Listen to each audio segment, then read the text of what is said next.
yun dahil nandyan na yung protocol. Okay?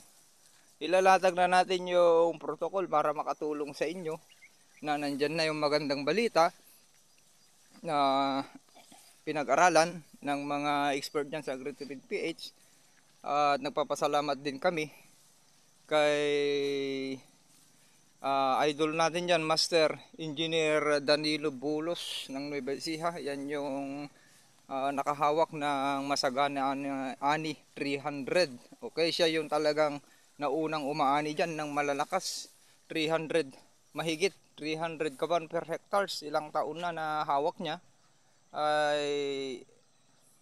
Tapos yung pinakamataas na inani niyan halos 350 kaban. Kaya actually doon natin kinuha yan, hindi natin ililinggid sa kaalaman na ibabalita sa inyo na ang laking tulong niya sa Agritipid PH. Kaya mini-mention natin siya palagi.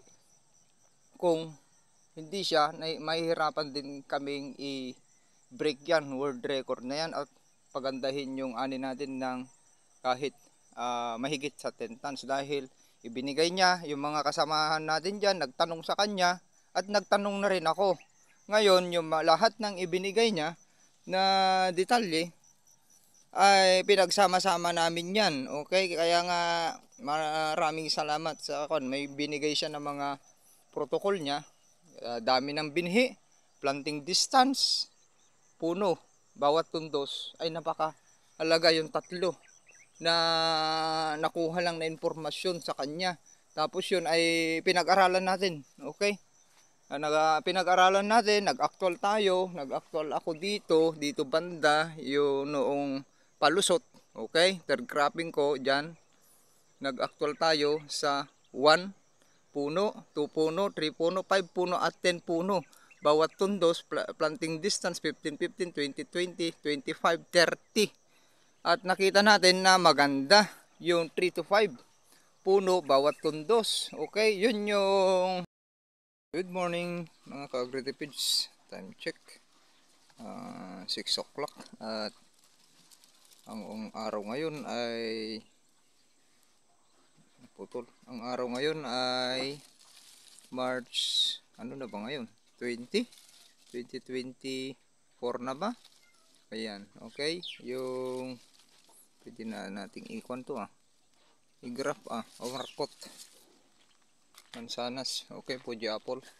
Ang araw ngayon ay March 20, 2024 sa oras ng 6 o'clock. At wala tayong masyadong gagawin ngayon. Hindi na tayo nagpapasok ng tubig. Ayan, kabilis may hinog yung palay natin. At EWD pa rin. Sa ganyang stage ng palay, maganda yung alternate wet and drying mga ka-agri pag ganyang stage na. Pag hindi pa umabot dun sa dun sa batok ay pwede pa nating parang magdilig lang, padaanan ng isang beses, ganun, okay.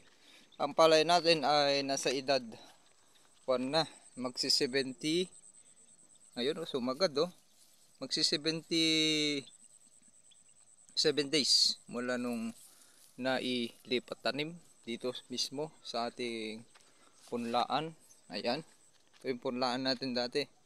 Okay, pero yung punlaan natin, pinabunot natin lahat yan, hindi yung may natitira. Huwag nyong gawin yun, yung may natitira na palingping, tawag namin sa Ilocano, ay palingping. Bunutin nyo yun at panghulib nyo, sorry, ipabunot nyo yun para hindi nahuhuli. Kasi yon yung palingping, yung natitira dyan sa punlaan, dun magpaparami, kadalasan mauuna yung mga peste. At hindi naman pakikinabangan yun, pamahayan lang mga ka-agri ng peste yun. Okay, magpaparami lang sila dun.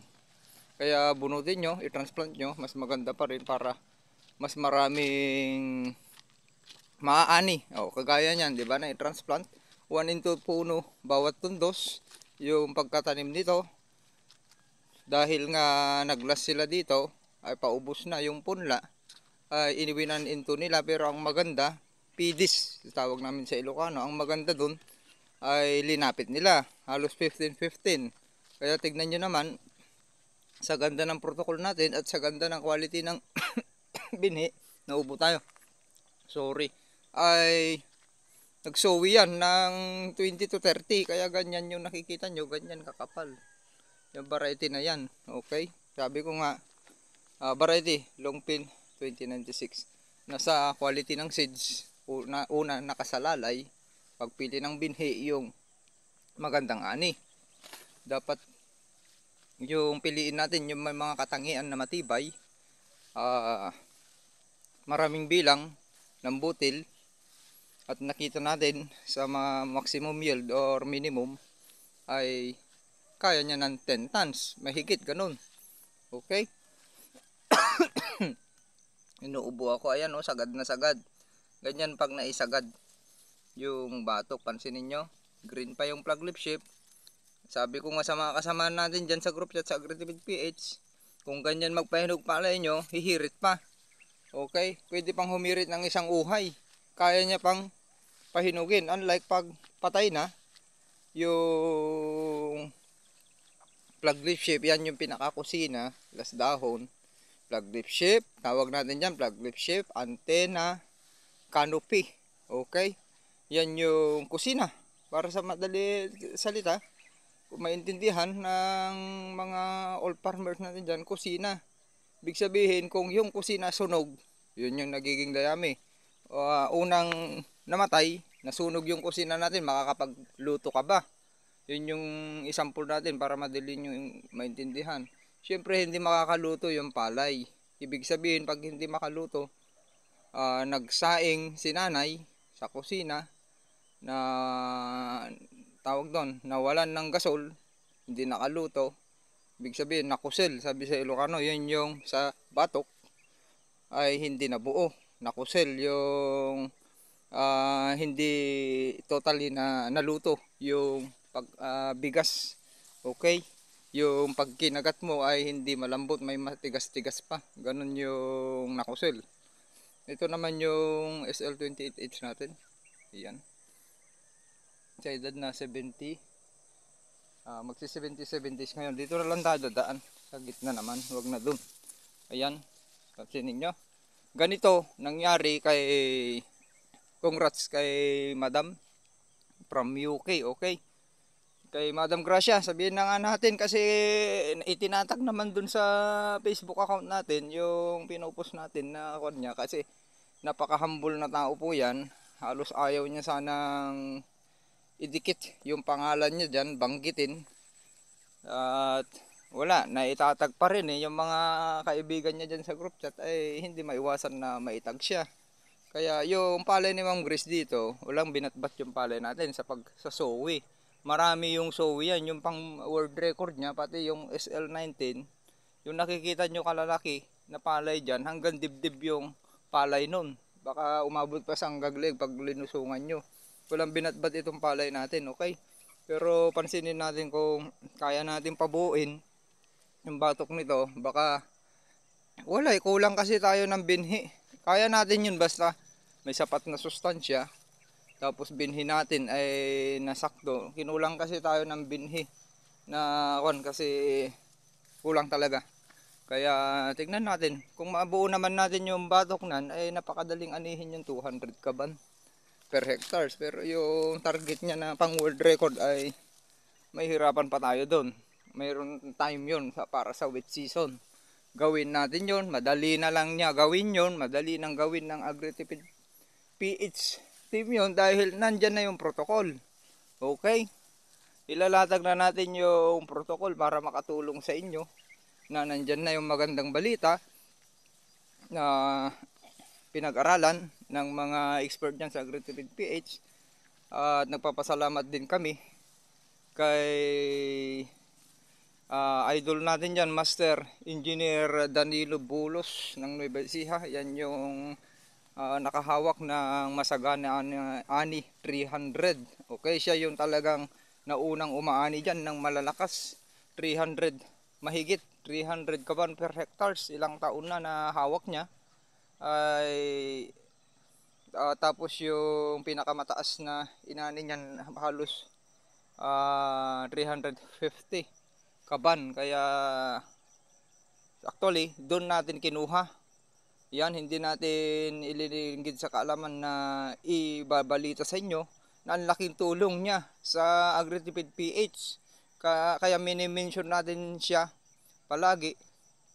Kung hindi siya, mahihirapan din kaming i-break yan, world record na yan, at pagandahin yung ani natin ng kahit mahigit sa 10 tons dahil ibinigay niya yung mga kasamahan natin dyan, nagtanong sa kanya at nagtanong na rin ako.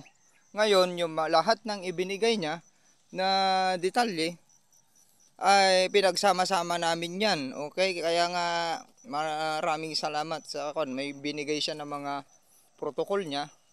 Dami ng binhi, planting distance, puno, bawat tundos ay napakahalaga yung tatlo na nakuha lang na informasyon sa kanya. Tapos yun ay pinag-aralan natin. Okay? Pinag-aralan natin, nag-actual tayo, nag-actual ako dito banda, yung noong palusot, okay? Third cropping ko dyan, nag-actual tayo sa 1 puno, 2 puno, 3 puno, 5 puno at 10 puno. Bawat tundos, planting distance 15, 15, 20, 20, 25, 30. At nakita natin na maganda yung 3 to 5 puno bawat tundos. Okay, yun yung binuhin nun, or pupunta ka dun sa kung bitin ka talaga 2 to 4 puno bawat tundos, yun yung rate nun ay nasa 30 kilos to 45 kilos. Okay, kung hindi man tayo umabot kagaya dito, hindi tayo umabot sa 45 kilos, nasa kung lang tayo kasi hindi ko nababanggitin, talagang kinulang. 4 lang yung napatamnan natin, dapat ito lahat ito SL28H. Kaya medyo nabitin tayo sa punla nung generminate natin, tapos nagpasibol tayo, kulang, ay nagdagdag tayo ng SL8H doon. Ganun yung nangyari. Kaya ang rate lang natin dito sa SL28H, ayan, napansin nyo, na at least napakapal naman natin at napahaba. Kaya kinuha ko na lang sa haba ng uhay. Okay, pinabinat natin. Pag napabinat natin at nasa timing, ay mas maganda yung lalabas na uhay. Mas malalaki yung butil, ayan, na ilalabas. Pansin nyo, mas malalaki. Pag nabusog yan sa gilid, yung sinabi ko pang world record, yung kung nakuha natin yung dami ng sowi, ganyan, malaki yung butil. Pag nabusog pa sa gilid, mas kokonti yung isa sako natin, puno ka agad. At pag naging kristal yan, mabigat. Okay, ganun yung nangyari. Yung rate lang natin dito mga nasa 20, kasi binabad ko 21 galing DE, nasa 20, 10 kilos lang ata yung kaya yung naging rate lang natin, 4 lang mga nasa 25, ganun, 25 kilos per hectares yung rate natin, para at least kuha pa rin natin. Importante naman, wala siyang lockdown na yung manananim, bantayan natin, walang lockdown na malayo. Okay, ayan, kalalaki, diba? Ayan, hindi tayo nagpapasok ngayon ng tubig kasi naka AW di tayo sa technique na natin. Maraming tubig dyan pero hindi ko pinapasok para maiwasan natin din yung magka full smooth, kasi tataas yung humidity level. Pag tumaas pala, ayan, i-explain natin. Pag tumaang init ng panahon, tapos ang daming tubig dyan sa baba, tataas yung sorry, tataas yung humidity level. Pag pumalo yan ng 70 to 90 degrees, okay, Fahrenheit, yan, humid, ay alam nyo naman, nag-grow na ako ng mushroom. Ayan, medyo expert din tayo dyan sa pag-obserba. Sa Majo Farm, nag-grow na tayo. Mayroon tayong pan-detect sa temperature at humidity. Pag pumalo yan sa 70 to 90, malamang tutubo yung mycelia. Maraming tutubo ng mycelia. At ganun yung nangyayari sa palay natin. Nakita ko, napansin ko, yung iba, butil, nagka-crack. Pero yung early stage, nakita ko doon sa gilid, medyo mataas yung humidity level. Tapos temperature, babagsak kasi yan sa 23, kahit 23 lang to 25, ay talagang sisibol yung mycelia. Ganun yung nangyari sa butil. Hanap tayo na nakabuka. wala pa namang laman, nakabuka, hindi na nagsara, may flower dun sa loob na nahamugan. Okay? Pag nahamugan yun, magkakaroon ng mycelia, mushroom na fungus. Okay, ganun yung nangyayari dyan. Hanap tayo. Wala naman dito, at least wala. Ako nakikita kasi dito yung pinaka mababang bahagi. Ayan. Okay. Ayan. Yan naman yung SL ulong pin natin, oh. Pansinin nyo. Diba? Kabilis nito. Mas una to. Ito yung mas late natin siguro ipapaani ito. Banda kasi hindi makakahabol. Ang laki rin ng lumabas na butil. Dito mabilis lang. At mahaba yung uhay nito. SL28H. Ganon din yung SLH natin. Kung ano yung nakikita nyong height dyan, parehas din dun. Bali pag dito tayo, oh, nakaupo, pansinin nyo yung planting height dito. Nasa pilapil tayo. Ayan, para masundan nyo. Nakatayo tayo sa pilapil. Kaya pag lumusong tayo, ayan, didikit ko. Pag lumusong tayo dyan, baka hanggang dito na sa balikat. Okay? Ayan, yan, nakakita ako ng pulse smooth. Ayan. Ayan, oh, may pulse smooth dito sa gilid. Ay, sabi ng mga matatanda yan, ay sign na malakas yung ani. Okay? Yan yung mga sabi ng mga expert. Ito, napansin ko ito. Ayan, yan nasa dulo. Ayan pa yung mga nagsisimula. Ayan. Kita nyo ba? Ayan, yan. Ayan, punggos ito. Okay? Kahit mag-spray kayo, late na kayo. Kasi malapit ng paani. Huwag na kayo mag-spray, sayang yung gastos nyo. Kumpitin nyo rin yung gastos sa mga fungicide na nakamamahal. Kasi na-apply nyo. Ayan. Ito, pag binuksan natin, yung iba nabibitak, hindi makasara. Yung, ayun o, ito may laman to. Ayun, nagka-punggos yung butil. Yung iba naman, binubuksan ko, flower pa lang, hindi nagsara. Sorry. Kaya nagkakaganyan. Full smooth. Basta yun, basta mataas yung humidity at temperature bumagsak, ay magkakaroon ng ganito, full smooth. Okay? Hindi naman masyadong kabawasan yan kung konti-konti lang. Kaya ang maganda dyan na kwan, PWD na, huwag nyong babaran ng tubig para yung tubig kasi sa ilalim ay magiging malamig yun, magsasalubong sila. Yun, tataas yung humidity level dyan, yung init dito sa taas. Kaya magkakaroon ng ganun, full smooth.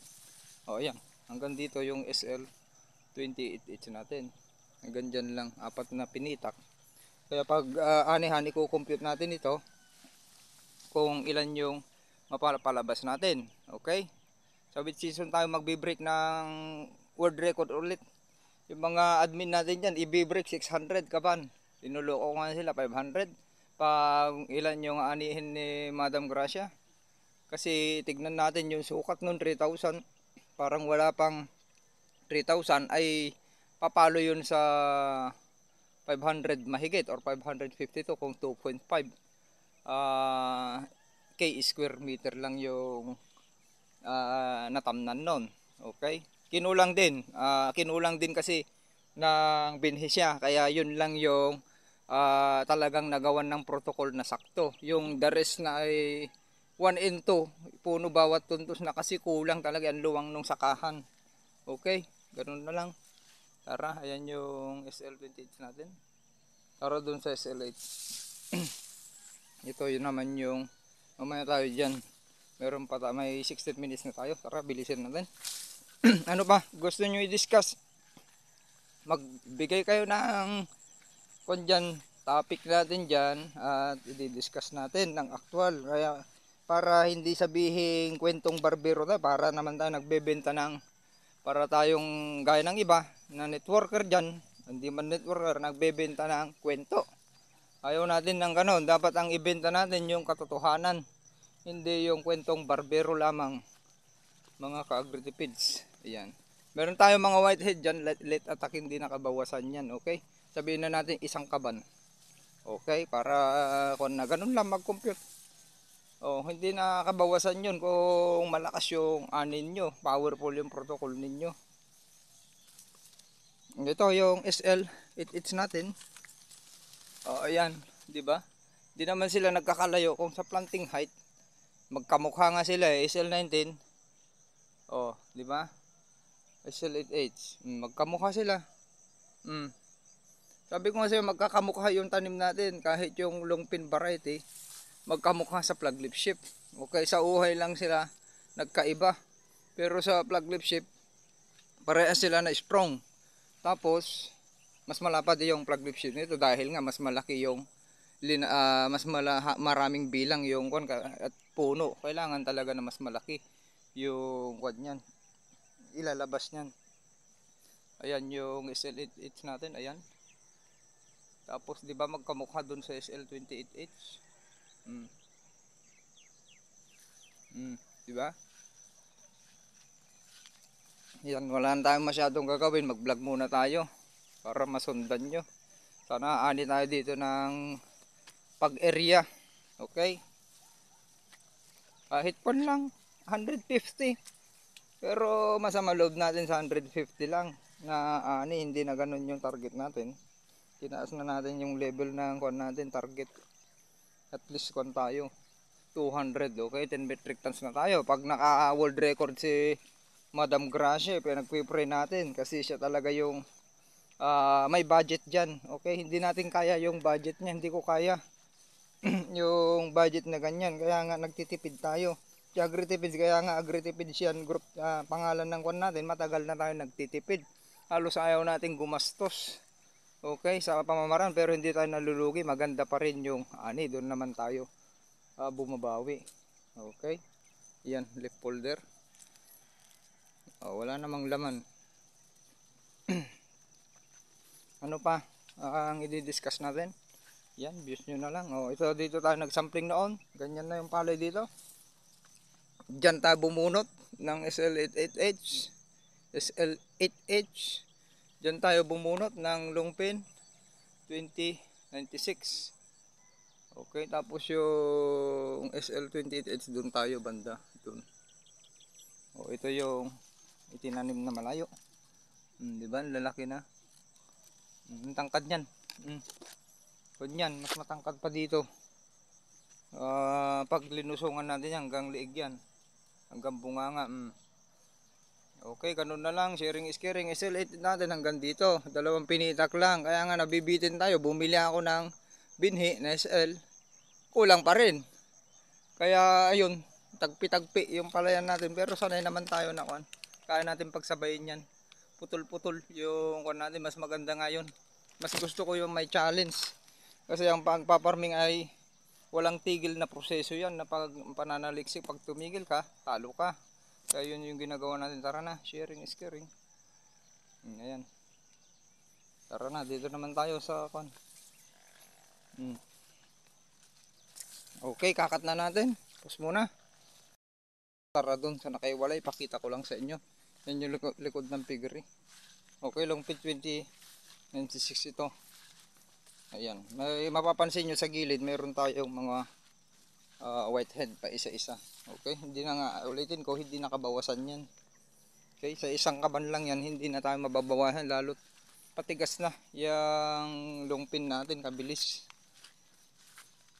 Ayan. Okay, ito, pasilip ko sa inyo yung nakahiwalay para naman makanyo. Kaya napaka-importante yung konti yung hulip kasi yung mahuhuli dyan magkaka-whitehead. Yung hinulip nyo, yun pa pala isa kasi yun ay malambot pa. Ito yung nakahiwalay na kuwan natin. Dito tayo nag-spray noon. May daanan kasi ako dito ginawa. Kaya hindi tayo hirap dito. Ayan. Yan yung daanan ko. Okay. Pansinin nyo yung lupa natin. Ang daming microbes, ang daming worker, organismo na tutukan dyan. Ayan. Dito ko inaani yung malakas noon dito banda. Okay, sa ibang hybrid variety, inaanihan ko ito ng 54 bags. Tignan natin ngayong performance nito. Longpin 2096. So, if kaya niyang palabasin yung 54 bags dito na times yung bigat. Okay, ito. Dalawang pinitak ito hanggang dun. Ganun na lang, sharing is caring. Happy farmers. Good morning. Maraming salamat. Okay, puntahan nyo yung YouTube channel natin, Agritipid PH. i-PM nyo ako sa Facebook account. Ganun din sa mga admin natin dyan. Marami na tayong admin dyan. Si admin Ma'am Gracia, admin Sir Lawrence, Sir Martin, Ernesto, okay, Sir Bernard, Sir Romel, si grower natin yan, admin natin yan, magaling din yan. Ma'am Dodisi, okay, Dodirisi, nasa kon naman yan, Europe din, naka-agree, okay. Pero tignan nyo ha, kagagaling nilang mag-farming. Mga babae, dalawang babae natin dyan, i-PM nyo lang sila. Dodirisi Santos, yan, kamag-anak pa ng father ko, okay. Magka-apelyido sa middle initial. Ganun na lang, sharing is caring. Good morning, tara. Galaw, galaw, galaw. Lambot na. O yan, patigasin na natin lupa. Ayan. Gapasan mo tayo. Ang kaya? Ang kaya aripar? Kung binarbihan na kaya? Ay dakla di ah. DC-93. Ano kaya? Awa na. Adungar gapasan mga half hectares ba yata? Ay kaduam nga ay. Ayan yung SL28H. Ang lakas niyang umani. Ang bigat. Imbag ata mabalimpay ako ha. Natangkan pa basit na tapuon na. Ang nga na rupsa. Dagsin niya. Nadagsain. Ayan malubak kasi yon, hindi kaya. Yung banda, ayan laki nun. DC-93 yon, malaki. Kaya ito rin, sigurado ipapagapas din to katabi natin, 222. Tara. Ito sa atin, kaya natin patigasin to kasi halos sabay naman na dun yung mga pinsan natin dyan. Ayan para ma-views nyo yung SL28H natin. Mano presyo? Mano presyo sa Riwan? 25? 24-20? Kuno ati barete nga SL kan LP? Nangingina? Nangingina aja, baka umabot 25. Oo. Made, nangingina. Pakwalang ala, ay hindi aja ay. Nangingina dapat. Premium ti kuha na ato, seeds na. Yan, kausap natin yung... Nakita nyo, wala tayong rice bag. Hindi nyo napansin? Hindi naman tayo nag-spray ng insecticide. Walang insecticide dito. Pesticide, herbicide, bactericide, fungicide. Okay? Side by side. O yan na. Pinubi ko na lang sa'yo. Meron na tayong 25 minutes. Okay, upload natin dito. Okay, maraming salamat ulit kay idol natin si Engineer Danilo Bulos ng Nueva Ecija. Yan yung mga malalakas umani, masagana 300. Okay.